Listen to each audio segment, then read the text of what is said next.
सत्यापित ज्ञान 22। प्राणायाम सूक्ष्म वायु प्राण को अधिकृत करना। अष्टांग योग का चौथा अंग प्राणायाम है। इसके पहले आसन और आसन के पहले यम नियम की बात पतंजलि ने कही है। यह यथार्थ सत्य है कि प्राणायाम की क्रिया व्यवहारित करने के लिए कुछ थोड़े से यम नियम का पालन एवं साधना में बैठने के लिए एक उपयुक्त आसन का चुनाव स्वयं करना होता है तथा उस आसन पर दृढ़तापूर्वक घंटे 2 घंटे बैठने की क्षमता प्राप्त करनी होती है। प्राणायाम में आसन का महत्व इसलिए है क्योंकि एक आसन पर बैठने की सिद्धि प्राप्त करने की प्रक्रिया में साधक में अज्ञात रूप से मन को साधने का कार्यक्रम भी चलता रहता है।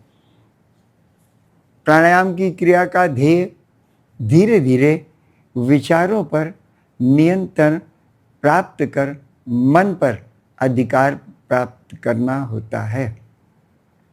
मन पर अधिकार प्राप्त करने का अर्थ होता है मन की चंचलता को कम करना, जो विचारों की क्रियाशीलता के कम होने पर प्राप्त होती है।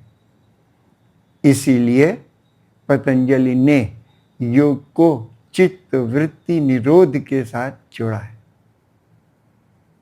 जो वास्तविक प्राणायाम के अनुयायी नहीं हैं, अर्थात योगा की श्वसन क्रिया को व्यवहार में ला रहे हैं, उनको तनिक भी चेतना नहीं है कि प्राणायाम के द्वारा मन पर कितना अद्भुत प्रभाव पड़ता है।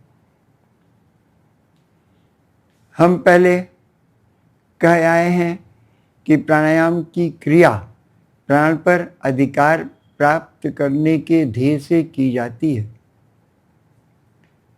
प्राण का मन के साथ बड़ा घनिष्ठ संबंध है। स्वात्माराम कहते हैं कि प्राण ही मन की चंचलता का कारण है। प्राण के सतत क्रियाशील या चलते रहने के कारण कर्म या विचार सतत क्रियाशील रहते हैं और ये विचार ही मन की चंचलता के कारण होते हैं।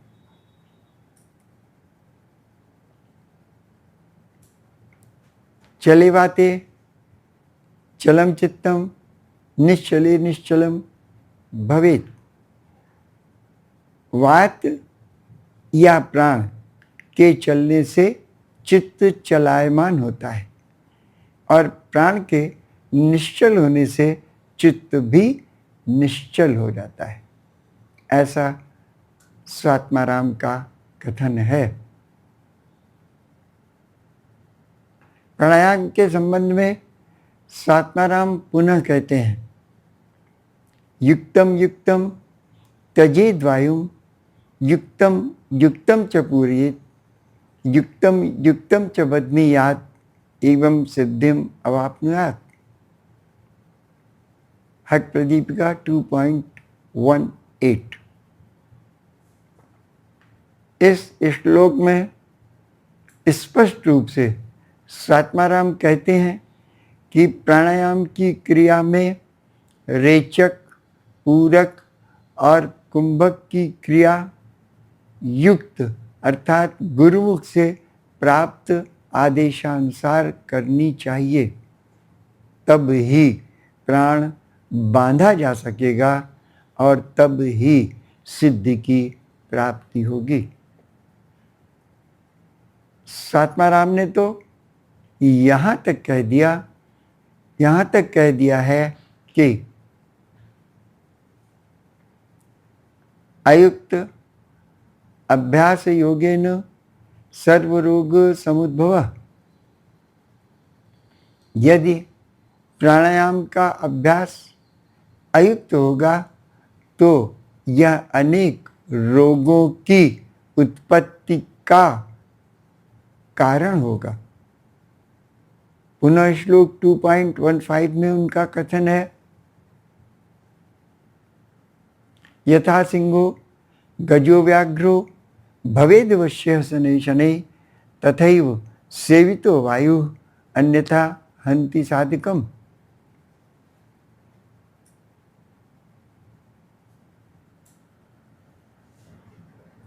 हठ प्रदीप का 2.15।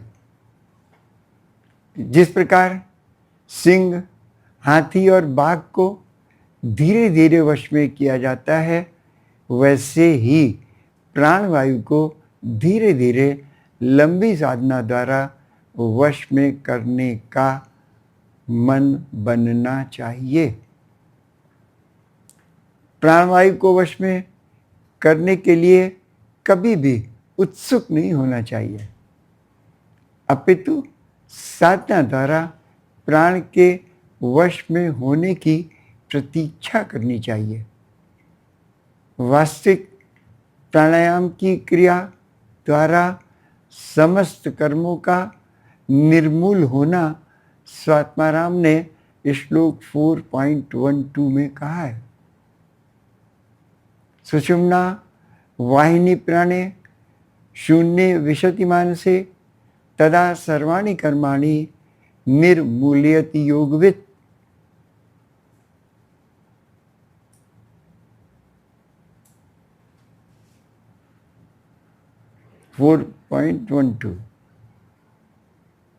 प्राणायाम की क्रिया द्वारा जब प्राण सुषुम्ना नाड़ी में बहने लगता है और मन शून्य या शून्याकाश में प्रविष्ट हो जाता है, तब योग का ज्ञाता समस्त कर्मों को नष्ट कर देता है।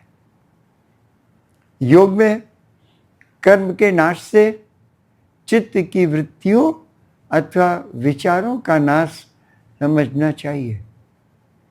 कर्मों के नाश द्वारा कभी यह भाव नहीं लेना चाहिए कि कोई भी कर्म या विचार मन से हट जाएगा, बल्कि यह लिया जाना चाहिए कि कर्म या विचार में क्रियाशीलता के लिए जो बल प्रदान किया गया है, उस बल के नष्ट हो जाने पर विचार मृतवत होकर पड़े रहते हैं, कहीं जाते नहीं हैं और आवश्यकता पड़ने पर स्मरण करके हम उन्हें वापस प्राप्त कर सकते हैं। फिर आगे कहते हैं कि प्राणायाम के द्वारा उत्पन्न शक्ति बोधस्य अर्थात शक्ति यानी कुंडलिनी का जागरण संभव होता है। कुंडलिनी के जागरण के उपरांत ही योगी वास्तविक ज्ञान या सत्य ज्ञान की प्राप्ति का अधिकारी होता है, अन्यथा जीव पशुवत होता है। यावत् सा निद्रता देहे तावत् जीवो पशुर्यथा। अब आप विचार करें कि प्राणायाम की क्रिया के बिना क्या हम योग की उच्च दशाओं को प्राप्त करने की कल्पना कर सकते हैं? प्राणायाम के अभ्यास की गरिमा को समझें और बिना सद्गुरु प्राप्त किए कभी भी प्राणायाम की क्रिया अभ्यसित न करें। गुरु उपदिष्ट मार्गेण प्राणायामान समभ्यसेत। गुरु द्वारा उपदेशित मार्ग पर चलकर प्राणायाम का अभ्यास करें। पुस्तकी ज्ञान को साधना द्वारा प्राप्त होने वाले ज्ञान का आश्रय स्वीकार न करें, अन्यथा लाभ के स्थान पर हानि होगी।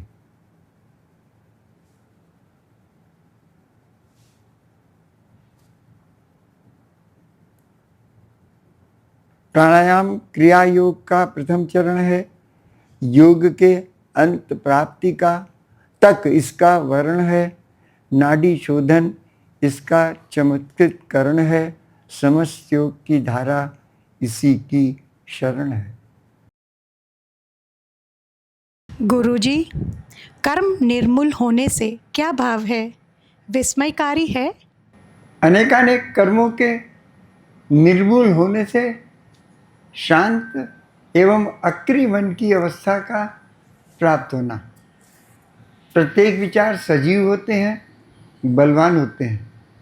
विचारों को प्राणायाम की क्रिया द्वारा उन्हें बलहीन करके शांत मन की प्राप्ति होती है।